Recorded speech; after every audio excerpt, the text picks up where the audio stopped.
어느 날 저녁, 짐은 평소처럼 아들 제이슨과 차를 타고 집으로 돌아가고 있었습니다. 신호가 멈추자 제이슨은 창밖을 가리키며 엄마가 저기 있다고 말합니다. 엄마는 오늘 테니스 치러 가는 날이잖아. 잘못 본 거 아니야? 그렇게 말하며 밖을 보니 거기에는 정말 레이첼이 있었습니다. 짐과 제이슨은 레이첼을 놀래켜주려 몰래 그녀에게 다가갔습니다. 가까이 가보니 그녀는 혼자가 아니었습니다. 짐의 오랜 친구 앤드류와 함께 있었죠. 그런데 앤드류는 화가 난 얼굴로 레이첼에게 소리를 지르고 있었고 레이첼은 그만 차를 타고 가버립니다. 짐은 앤드류에게 다가가 왜 그러냐고 물었지만 앤드류는 당황한 듯 말을 돌리고 답답한 마음에 짐은 앤드류에게 화를 냅니다. 결국 둘이 말다툼을 하던 중 짐이 앤드류를 밀치고 앤드류는 바닥으로 쓰러져 피를 흘립니다. 놀란 짐은 그를 병원으로 데려가려 했지만 때마침 제이슨의 천식이 도십니다. 호흡기를 집에 두고 왔기 때문에 하는 수 없이 짐은 앤드류를 내버려두고 집으로 돌아갑니다. 제이슨이 안정된 후 짐은 앤드류를 데리러 돌아왔지만 그는 흔적도 없이 사라져버린 뒤였죠. 짐은 앤드류에게 전화를 하려 했지만 핸드폰이 보이지 않았고 서둘러 그는 집으로 돌아와 아이패드를 켭니다. 아이패드를 켜자마자 페이스북 알람이 20개나 울립니다. 페이스북을 들어가 보니 자신의 계정에 자신도 모르는 사진과 글들이 올라와 있었죠.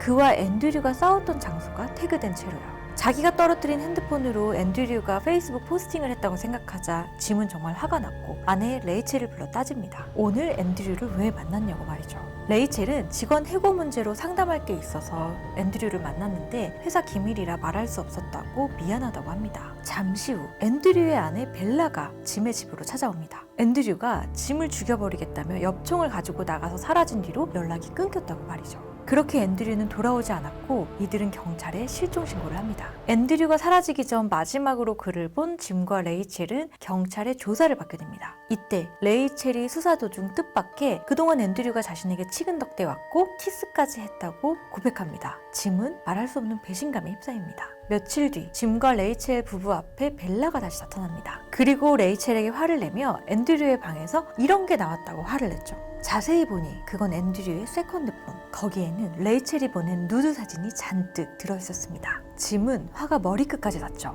마침 앤드류가 짐을 문자로 호출하고 짐은 앤드류를 만나러 나갑니다. 하지만 약속 장소에 있던 것은 앤드류가 아닌 경찰들. 경찰은 정황상 앤드류가 죽은 것으로 보인다며 짐을 용의자로 체포합니다. 짐과 앤드류가 주고받은 문자 IP가 같은 곳으로 떴기 때문인데요. 경찰은 짐이 앤드류를 죽이고 자작극을 벌이고 있다고 생각합니다. 하지만 앤드류를 만나러 나갔던 짐은 혼란에 빠집니다. 그것도 죽인 사람이 자신이라니. 짐은 과연 누명을 벗을 수 있을까요? 평화로웠던 두 부부에게 과연 무슨 일이 일어난 걸까요? 이번 주 비밀신간에서 확인하세요.